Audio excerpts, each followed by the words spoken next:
Right on time, here comes the character assassination of Sandra Bland. Sandra Bland, of course, is the woman who was pulled over in Texas for not using her blinker while she was switching lanes.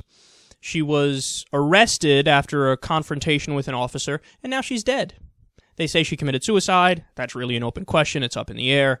It appears to be a rather outlandish claim. And also, by the way, being pulled over for not putting on her blinker.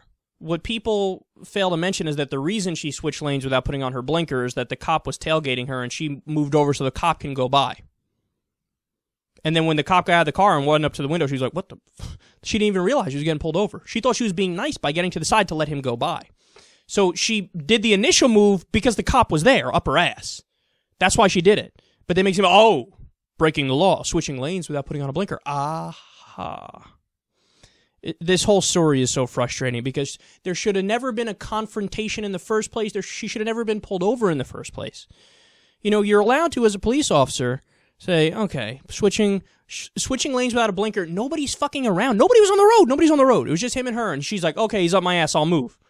It started the chain of events that led to her dying.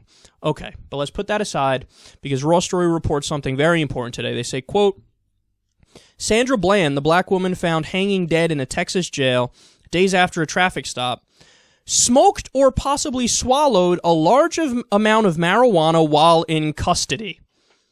What? Waller County District Attorney Elton Mathis made the disclosure in a text message to Sandra's attorney, who called the state's autopsy defective. Now, look at how they worded. Quote, looking at the autopsy results and toxicology, it appears she swallowed a large quantity of marijuana or smoked it in the jail. In the jail. In the jail. She was smoking weed in a jail cell. Or she ingested marijuana in a jail cell, like she ate an edible or something like that. That's your story. You're sticking to that story. You're sticking to that story. I cannot describe to you the extent to which I do not believe this story. I'm not even 1% believing this story.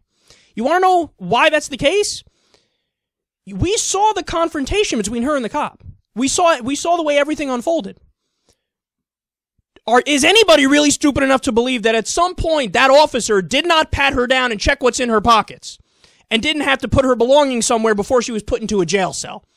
He just somehow magically missed that she had marijuana to smoke on her in a jail cell or eat. No.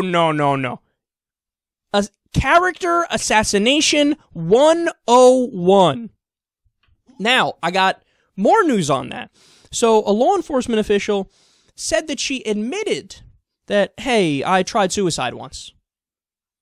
Come again? So, let me get this straight. According to them, you have Sandra Bland, who said to somebody who she doesn't know in the jail, after she clearly is not very fond of people who are in law enforcement at that point in time, she says to them, hey man, just a heads up, I tried suicide once. Now you're saying, well, Kyle, how can you know the specifics? How can you know the details? It's not like anything contradicts what she's saying. You're just getting one side of the story here.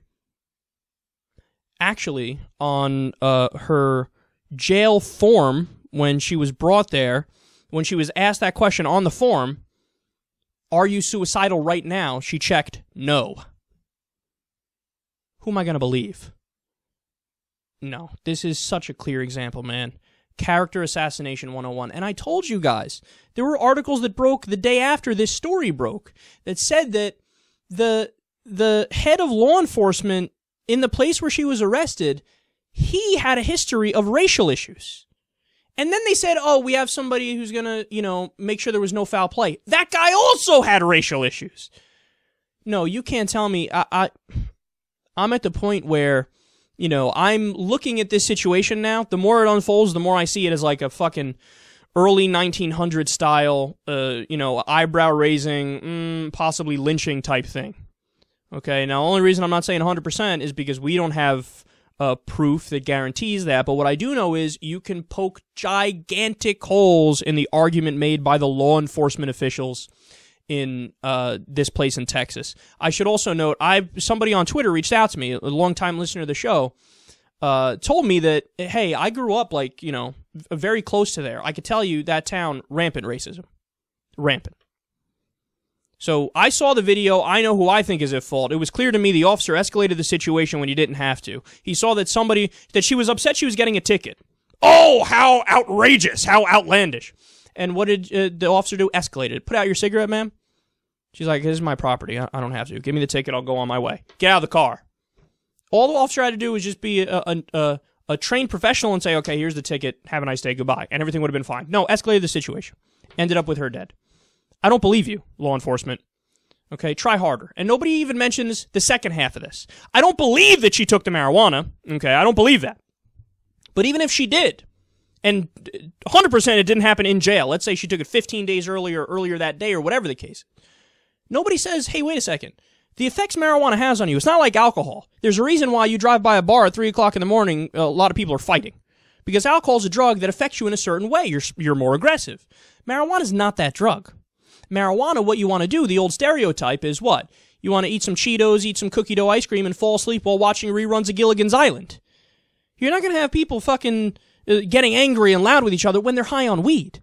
So nobody even says the follow-up to this, even if this is true, which is, oh, it's true? You just hurt your case even more, Mr. Officer.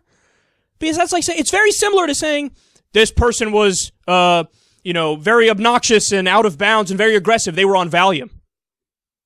But wait, Valium brings you down, not up. Nobody says that. See, that's the thing. We have a puritanical mindset when it comes to drugs in America.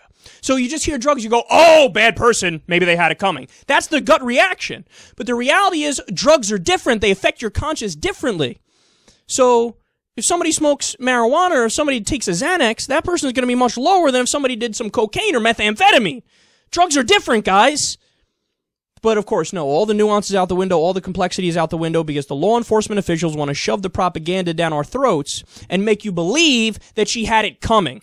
I saw the video. She didn't have it coming. You're the fucking criminals.